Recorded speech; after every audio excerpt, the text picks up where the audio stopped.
Ginagawa mo bang dahilan kung bakit hindi mo magawa si Live Good dahil wala kang oras? Well, panoorin mo itong videong ito para sa iyo to, baka sakaling ma-inspire at ma-motivate ka. Okay? Yung award ko is, umakyat naman ako sa stage, pero yung award ko is most industrious at saka most punctual. Oo, industrious. Industrious, saka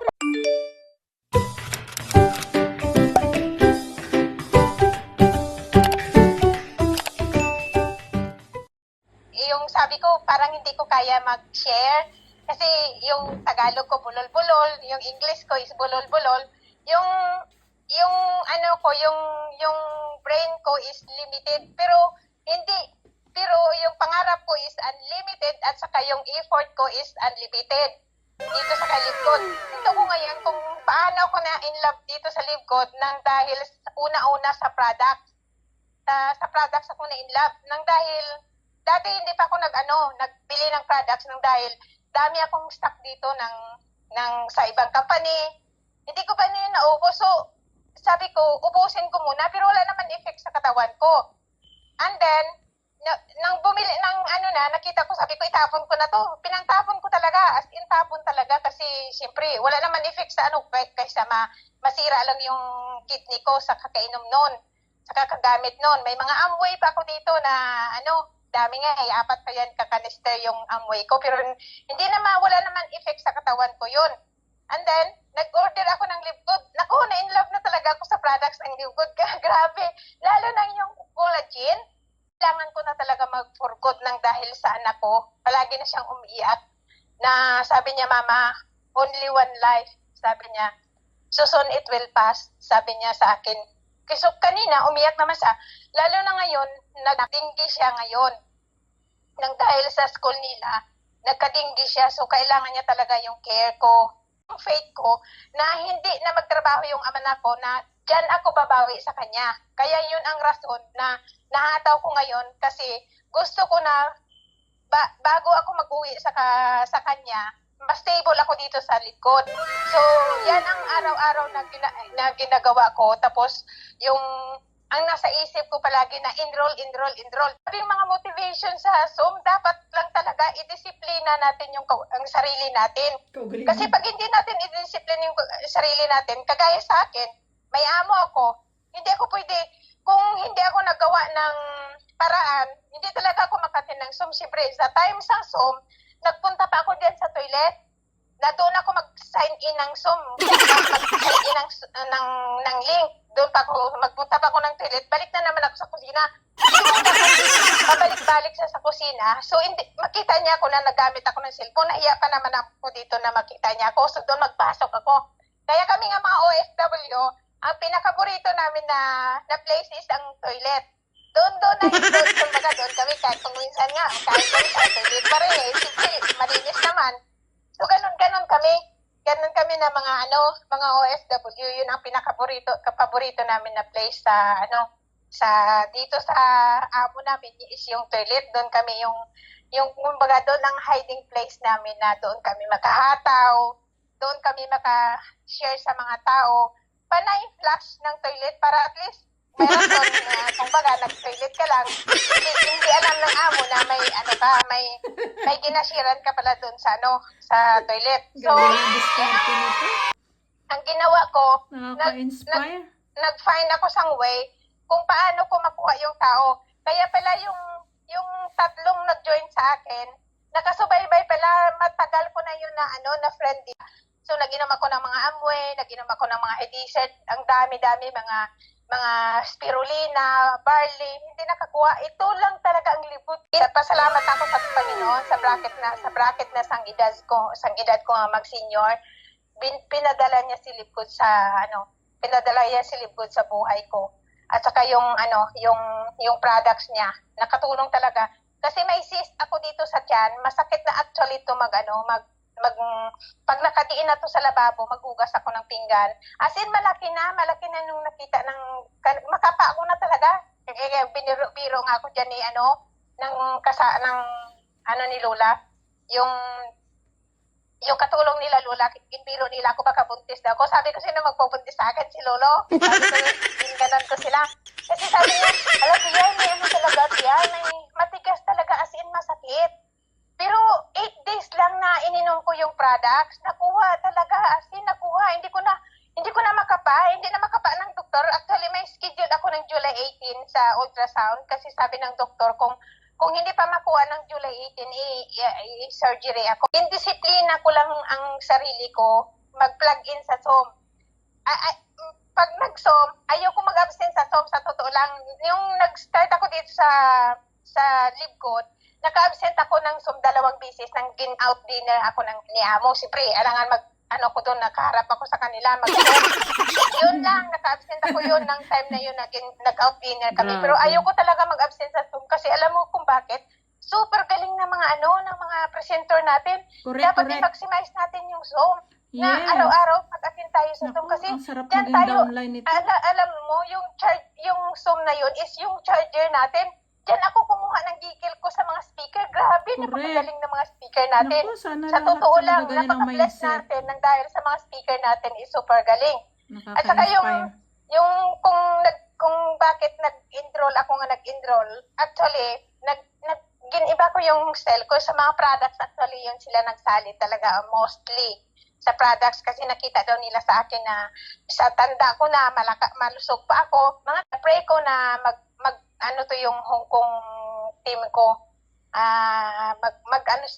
mag-workout din sila. Sabi ko, hindi lang sa dito yung sa products. Kasi sabi nila sa products lang kami, wag lang kami mag-recruit.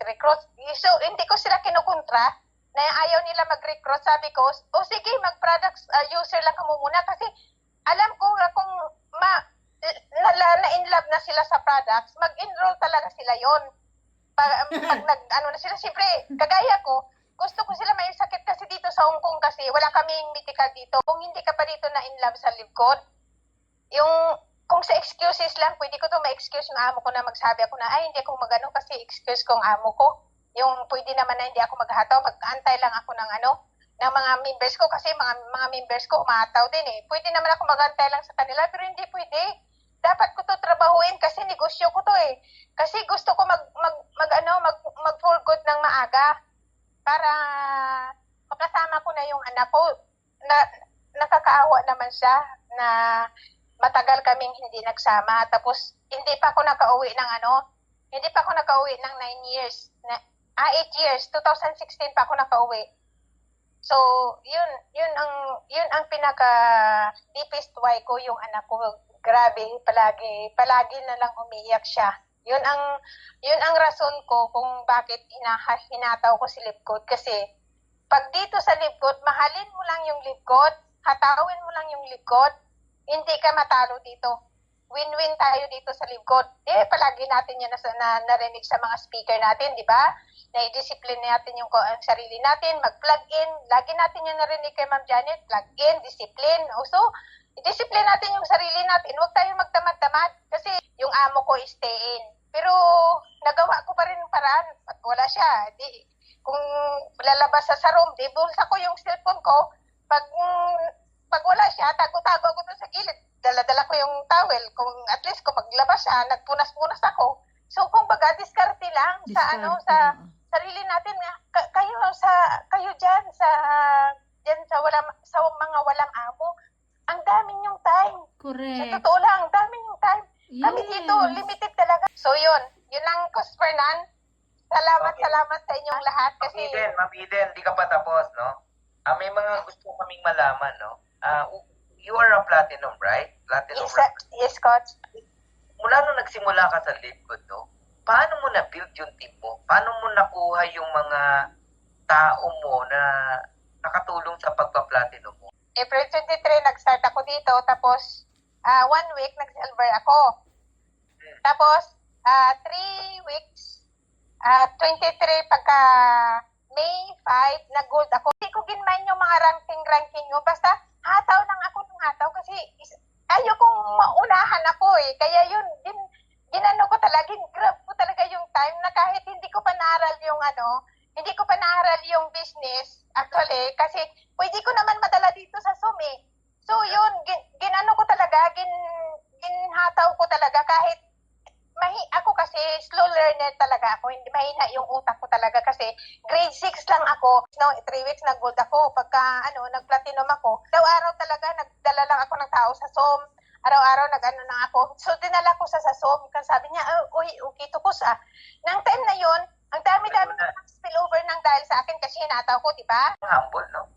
Pero, Ma'am Eden, tanggalin mo na sa mindset mo na mahina yung brain mo, mahina. Hindi totoo yun, hindi kami naniniwala. Napakagaling mo. Sobrang galing mo. No? Thank you, Coach. And hindi ka natakot na recruitin yung dati mong upline. No?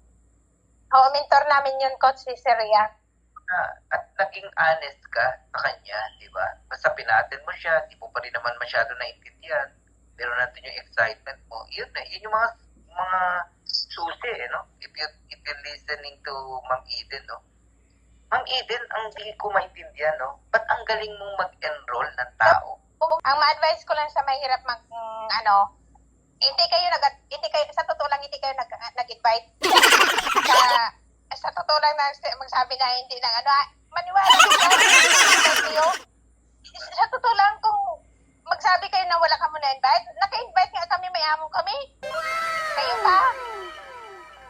Pag nag-invite ka lang talaga. Galit na si Ma'am Eden. Pag nag-invite ka talaga, ayaw na next ka. Tapos, balik-balikan mo lang. Next ka, next. Wag mo dyan. Tapos, wag mo dyan sa mga negative na yan. Magsabi ka, ay, wala kaming may ma-invite. Ang tanong, nag-try ka ba? Yun. Yun ang tanong ko. Nag-try ka ba? Tama. Tinitingnan yung likod na magsabi kayo na to 5 years lang kahit 20 years, kaya ko antayin yung likod. Basta hatawin ko araw-araw. Correct. Ito lang, survival. May award ako every year sa school, pero alam mo yung award ko is, umakyat naman ako sa stage, pero yung award ko is most industrious at saka most punctual. Example sa likod yun. Oo, industrious. Industrious, saka punctual. Kaya pala lagi kang present eh. Yung rent ng bahay na pumupunta na sa account ng anak ko.